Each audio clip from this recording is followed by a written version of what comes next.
Boom, and we're in. I'm just going to try and press one more button where I'm taking a risk now with going live on Instagram as well, if it will only behave. Go live. Hello, everyone. Welcome aboard Old Men and Technology. The actors are come hither. This is Colin Hurley. The button that I'm desperate to make go live now is not going live, or maybe it is. Hold the line, call. Yes, boom. So hopefully that's not going to echo. Forgive me, I've been working out some new buttons about how also to connect this to Instagram. So I'm going to start properly now, Colin, going in 3, 2, 1. Ladies and gentlemen, it is my great delight and pleasure to welcome a man who has been preparing his entire life and career for this moment. This is Colin Hurley, King Lear himself. I know you're born in 57, so you're now the right age and everything. Getting close. Between you and me, your days of Juliet are over. But you have gone full feral in a really good way to be in, well, you've devised Lear's shadow. So Colin Hurley, just to blow a bit of extra oxygenated happy smoke at you, you are sincerely one of my very, very favourite actors, and you are known of yourself as being an actor's actor. I had the great privilege of being on stage with you myself, but it was 1989 in a production of Hamlet, and you were in the feature role circa, as I said, 1989. This was at the Salisbury Playhouse. You were so flipping good that I spent the entire performance in the nature of ensemble thinking, and I was Polonius, and my conceit was not, is he mad? I was thinking, heavens to Betty Boothroyd, this guy is so brilliant, I hope I don't let him down. So full circle, wind forward a billion years, here you are. I've already bought my ticket, and we're going to do something called show me your QR code, please, in a minute. But Colin Hurley, actor's actor, this is your second pass through the Clearing of the Good Listening To show. You were, if I may say also, I've nearly finished with a happy smoke. About 2 years ago, you were a real trophy guest for me because I really wanted you to be in the show. And indeed, I'm inviting you, as of this morning, we know you're going to take a second pass through the clearing as well shortly. But today is a quick bish bash bosh to help you with ticket sales because you are a brilliant actor. I know I keep saying that, but you're a regular foil of Mark Rylance, who I also adore as an actor. You are a regular foil of his at the Globe Theatre. I saw you in Farinelli and the King the last time I saw you on stage with him. But you've also been at the Globe, the RSC, the National, and you specialise in taking on the parts of William Shakespeare. I'll shut up now. Colin Hurley, how are you today? Feeling good, thanks. You carry on the way you are, Chris. I could sit and listen to that all day, mate. It's a good antidote to my teenagers and their attitude to me. Yes, there's nothing quite as sort of grounding as ask your family what they think of you. Oof. My family said, don't mention your podcast, is what they say to me all the time, because it's my obsession. So presumably your family is saying, don't mention Lear's shadow. But yes, tell us the story behind the story of why you're doing Lear's shadow. Right. It's a lockdown, baby. During lockdown, I was approached by a friend of mine, Ben Crystal, who does these mad projects. And his concept for lockdown was a group of people, artists from all around the world, and I mean all around the world, India, Japan, Canada, the lot, we're going to live stream solo pieces, all based on characters from Twelfth Night. So we've got 8 characters from Twelfth Night, 8 actors, Japan, Canada, Portugal was another one. I think Birmingham might have cropped up, and I was in London. And we all worked on a 45-minute piece on our own. We had the kind of video links with a pair of outside eyes, and we all worked to the same soundtrack. And the soundtrack was Feste, with sea shanties and an accordion going. And I discovered while we were doing this that I really like working on my own. I mean, I knew I wasn't the most social guy, but suddenly I was going, oh, I could do what I like. And it was just dream time. I'd be walking around the park. What I did basically was I just took all the lines I thought might be useful. I was doing Malvolio in his cell. So I took the letter that he reads and anything else that was said about him, things that he said, and I just let them kind of flow. And every now and then they'd go in an order that I liked. And I go, oh, I think that's nice and fun. And so doing that, and then we live streamed 3 times all at the same time, and it was like a virtual what do you call it when you can go from place to place? A restream, or sorry, I'm just trying to help you with the technical Anyway, you walk around, you go from Zoom room to Zoom room just by clicking a button. Like a promenade, almost like a That's promenade. exactly the word I was looking for, Chris. Thank goodness you're there, mate. And I saw this production, actually. I was in France and I dialed in and watched a good half an hour of what you were doing. It was groundbreaking. So thank you for reminding me of that. Thank you. Thanks for tuning in for some of it. Not the full 45. Oh, well, never mind. I think maybe a gin and tonic was calling or something. But fair enough. I wouldn't argue with a gin and tonic ever. So that got me thinking. The way of working, just kind of taking bits of the text and being allowed to repeat them, change the order, repurpose them, if you like. Yeah. Just got me kind of nudging up to King Lear, and so I was able to take my time as well. You know, so I've been kind of messing around in the bathroom or down the park. You know, I'd learn a speech and then just see what happens. Yes. So rather than come in with a concept and this is how I want to interpret the part, it really was just doodling. Yes. For nearly 2 years. So this is a passion project stroke actor's doodle that you've now brought to bear on stage, and the show has happened now. Yes. And I'm assuming the way that Malvolio was resonating with Twelfth Night, Lear's shadow is you resonating and doing your own potpourri interpretation of King Lear. Yes, it's only Shakespeare's words. There's none of my nonsense. Not what vocally anyway. It starts at the end. Yeah. And then basically he comes into the space. This guy comes into the space carrying a box full of stuff. I guess the image is, you know, when people get sacked, they always have to put up all their belongings, and it's like this guy's just been sacked from life. Ends up in like a little holding space, I guess. And then from the box appear everything that comes out of the box sparks a memory. So he gets a chance to process again before he moves on. So like a Pandora's box of Colin Hurley's mind pertaining to an interpretation of King Lear. Yeah, King Lear's history in there. One of the first things I pull out is a scarf, and that makes me think that might be a member of the audience might be my daughter, and I give them the scarf, and then later on I pull out an A to Z, and I go, oh no, that time when I gave my kingdom away, you know, my precious kingdom. I guess because I'm not going to be working at the Royal National Theatre playing King Lear in some massive production, I wanted to keep the costs down. So basically it was found objects. Yes. So there was an A to Z on the shelf in our front room. I thought, oh, that could be the map of England. Yes. And the scarves belonged to my nan, my late nan. And when I was visiting my mum, I just saw them in this drawer. And, oh, what are these? Oh, maybe, you know, when you're looking through a particular lens, you just see everything through that lens. And so I was seeing everything as possible things I could use in King Lear.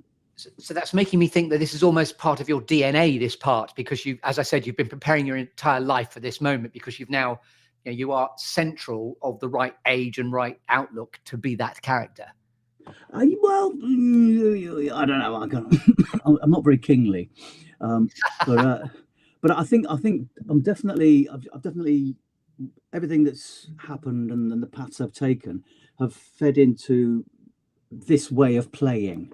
Yes, it's you know, partly the Globe where you meet the audience, and also my factory friends, the factory theatre company, where it's all about making sure that we keep each other clean, if you like, keep each other honest.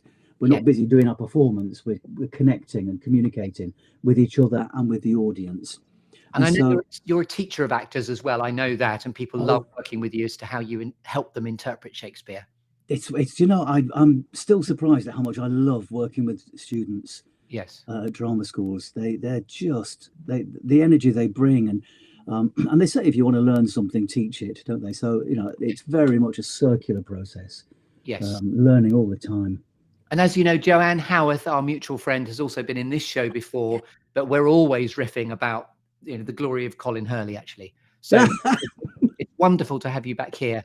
We're going to do a section which is called Show Me Your QR Code, Please. So if you are watching this online, we're not doing a proper, I mean, Colin is going to do a proper reinterpretation of Coming Back into the Clearing in the Good Listening To show, but this is just me using the infrastructure I've now got, which I know how to go live, and I really want to you know, I'm going myself, but I'm really wanting to help Colin sell tickets, particularly next week. But that's not the end of the show. It's also going to appear somewhere else, isn't it, as well?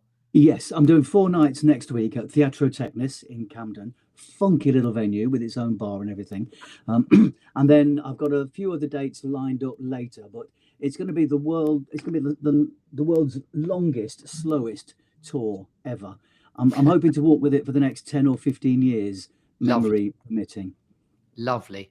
And of course, it can evolve and develop as you find more symbolic sort of archetypal props to use, I suppose.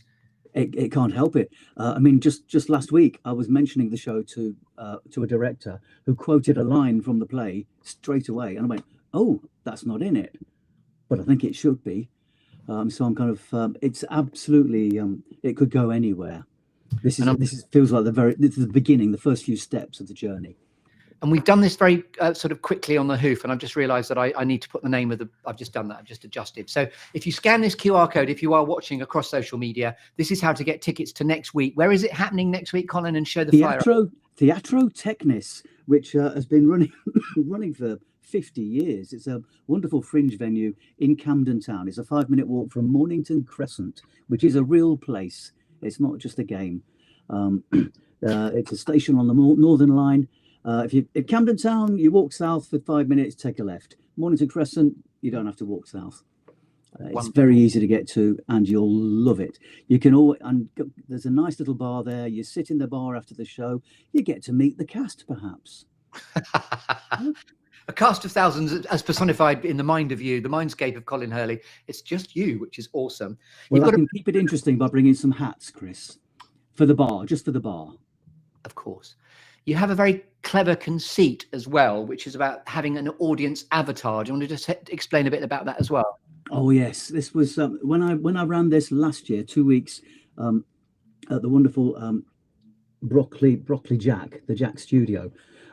One of the nights was Valentine's Day, and of course nobody wanted to come out on Valentine's Day, so it was looking pretty lonely. So I thought, okay, well I'll go online, and basically I said, okay, if you can't come, that's okay. Buy a ticket anyway. And I'll create an avatar, cardboard cutout. I'll know that the avatar is you. I'll identify it because I put a little sticky sticker on it with your name on.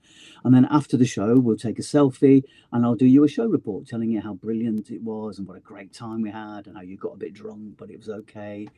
And a couple of dozen people went for it. A couple of dozen of my friends, some of them in different countries, actually paid not to see me act. That's very clever.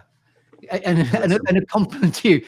I'd pay not to see him act. No, but in all sincerity, I missed it the first time. I'm delighted. And just this morning, I saw a post where I thought, oh, I think I can help amplify this for you, which is my pleasure to do that for you. Also, when we spoke this morning, I know you were coughing, and you said you're fine until you start speaking, which is great for an actor, you said. Yeah. Yeah, well, I'll deal with it. Don't worry. Yes, we open in a week, darling, so you'll be fine. Marvelous. So yes, I'd say that's the QR code to get tickets for next week. And this was so on the hoof that I've actually adjusted the QR code statement. Can you show a flyer up as well if you've got it? Did you do that already? Oh, yes. Yeah. I made a little flyer. It's a bit shiny for the screen. You all shiny. Lovely. There. I should explain this. So the image is, I've got a picture of me there, and then there's like my face sticking out there, a little miniature me popping out of the performance. That was pure accident. When I was trying to get the image onto the software to get for the printers, this thing appeared, and I couldn't get rid of it.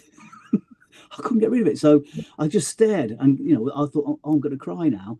And then I thought, oh, actually, no, that works. Yeah, so a moment of genius is like when people see Jesus Christ in their margarine tub. You can't believe it. So actually, that was a stroke of genius. Out of adversity comes great creativity. Gifts from the universe, I call them. It's meant to be, as indeed is this show. And I'm really sincerely looking forward to seeing it as well. So anything else you want to tell us about the show, or about what we can do here to help you amplify it?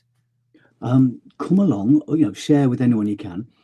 It's only 70 minutes, and although there is audience interaction, there's nothing scary at all, I promise you. and it's not kind of, oh, let's stop the play and have a little mess about. It's just a genuine. It's an extension of what I've been feeling for many years now. Is that the audience, you know, without everyone says it, but I'm trying to honour that it's the space between us that matters. Yes. So without putting anyone on the spot, I don't get people to try and, you know, I'm not kind of mocking anyone. But there's direct address. Yes, and the nature of ensemble, I know, having been in shows with you, you're such an actor's actor from the point of view of you're all about ensemble. But it's a lovely, delicious irony that you've suddenly realised at this point in your career as well, you love playing on your own, and in a really wonderful way. It's not that you are an unsociable animal in any shape or form, but I think this new way of you expressing your own creativity is a real gift to us all, as I'll see for myself next week. I can't wait to see you there, mate. Wonderful. And then we'll talk then about when to have you back through the Good Listening To show. And I'm just going to finish by just describing the show, because I'm doing it a bit backwards here. But if you've not seen or heard of the Good Listening To show, Stories of Distinction and Genius, before, where have you been? And it's the show in which I invite movers, makers, shakers, mavericks, influencers, and also personal heroes, e.g. Colin Hurley, into a clearing or serious happy place of my guests' choosing, to all share with us their stories of distinction and genius. And I know we're going to be sharing a distinct story of genius from you, all about King Lear, next week, if you're coming along. So thank you very much for watching. I always ask a deliberately open, coachy question at the end. Is there anything else you'd like to say, Colin? I'd like to say a big thank you to you, Chris. Thanks for making this happen. And thanks for buying a ticket. I'll be there. I love it when people buy tickets. You're paid to not see you. I'm paying and I'm coming. So yes, thank you for watching on LinkedIn and on social media, across social media as we've done this. This will be on Facebook now. As soon as I stop recording, it's still there. So this is the time, Colin, to wade in there and share it about. And I'll do the same. Right. And I know I'll put it into we're both alumni dum of the Central School of Screech and Trauma as well. Yes. So we'll make sure we put it in that group as well. So if you're in London, for heaven's sake, go and see Colin Hurley, the genius, next week. So thank you very much.